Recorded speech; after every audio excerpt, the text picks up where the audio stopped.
Tak. Janganlah duduk macam ni dekat kampung orang buat maksiat macam ni.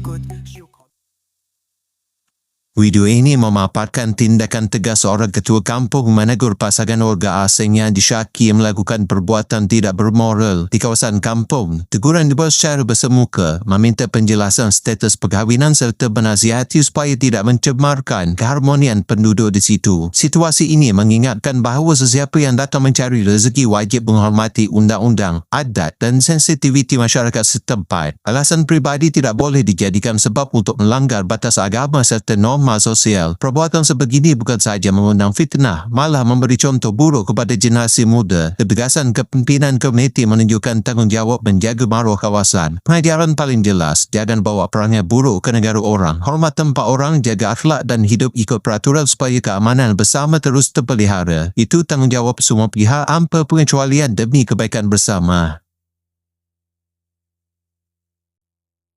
Tak. Janganlah duduk macam ni dekat kampung orang buat maksiat macam ni.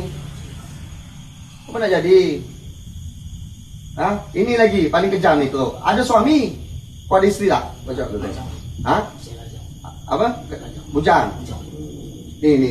Ni yang ada suami. Pak, saya sumpah saya sudah pisah suami saya.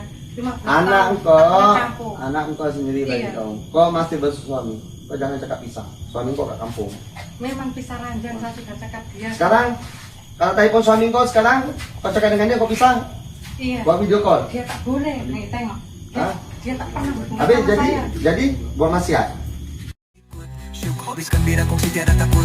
Syuk Hobbies suka kongsi sepanjang hari. Inilah Syuk Hobbies YouTube channel.